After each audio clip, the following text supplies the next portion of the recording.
Hi, I'm Ammon Turner, and I want to talk about how we can make joy a habit and how it's easier to do than one might initially think.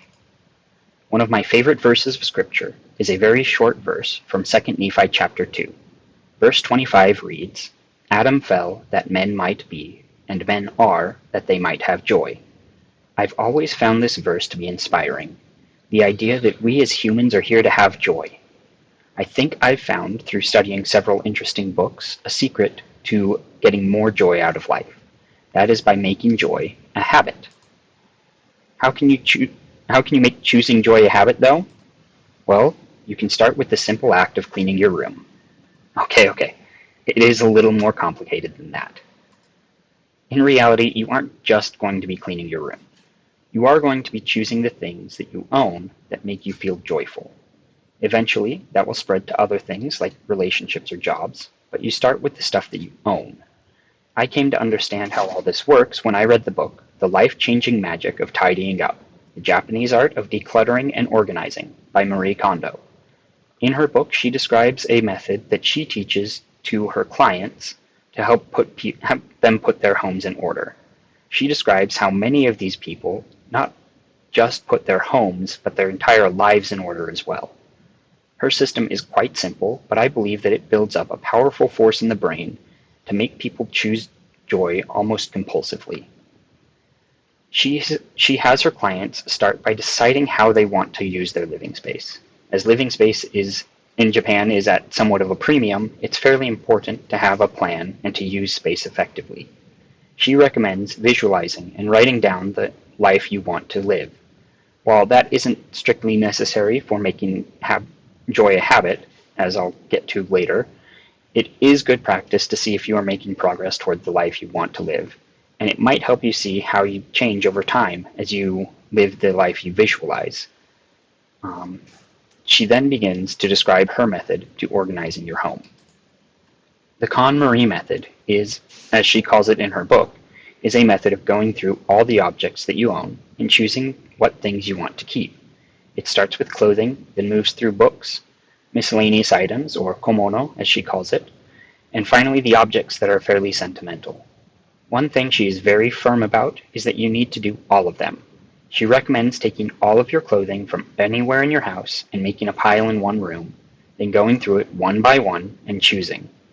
You repeat this process for everything you own, and eventually you will have a much cleaner house. It sounds so simple, doesn't it? But how do you choose what to keep?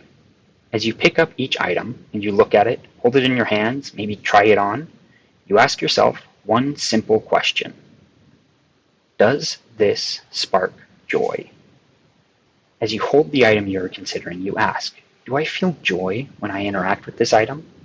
Does this make me feel a little thrill when I put it on, or when I read it, or when I remember that vacation?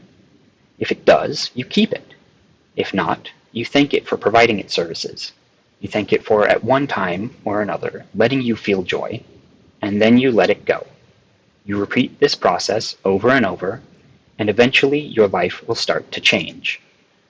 You might have heard the age-old adage that you are a product of your environment, and, well, it's pretty true. Of course, there are those stories of people overcoming difficult circumstances, but why not make it easier on yourself? If you have the power to shape your environment at least a little bit, why don't you?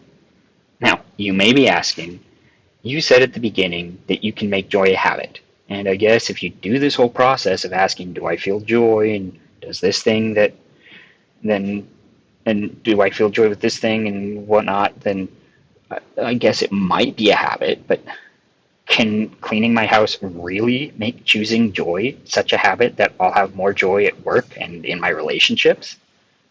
Well, the answer to that is yeah, it can. To understand how that works, I need to explain a little bit about how habits work. So habits happen in a cycle. It starts with a cue, that cue builds up a craving. Eventually, that craving leads to a set routine, and finally, you get a reward. All this happens within the brain, with the only external thing being the routine. The cue can be any stimuli your brain can process. You might be familiar with Pavlov and his dogs, and he used what is now called classical conditioning to get his dogs to drool at the sound of a bell. Now, I don't want to get too deep into neuroscience here because I'm not sure I understand all of it. I understand enough to know that basically, if you repeat a task over and over, and there's enough of the neurotransmitter dopamine involved, you will build a habit, and it will cause you to make changes in your life. As you are choosing joy, you're feeling the joy of that habit, and joy comes at least partially from the neurotransmitter dopamine, and that builds up a habit in your life.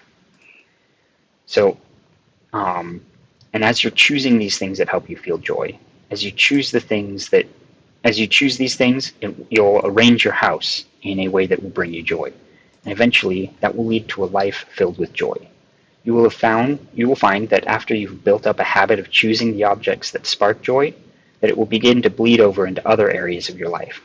You will, usually without realizing it, ask yourself, does this spark joy? Does this relationship or home or major spark joy? Does my life spark joy? Now, at this point, I'm not going to ask you to make any major changes, but think about this idea. Ask yourself sometimes, does this spark joy?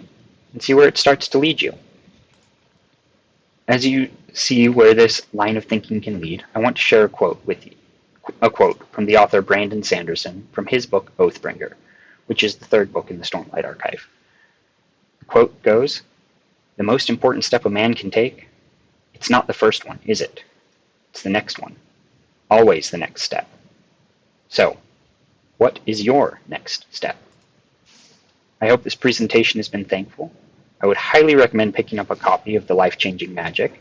If you want more information on habits, I would recommend reading the books The Power of Habit, Why We Do What We Do in Life and Business by Charles Duhigg, and follow that up with Atomic Habits by James Clear. It was by reading these 3 books that I came to understand just how powerful choosing joy and making it a habit can be. Thank you.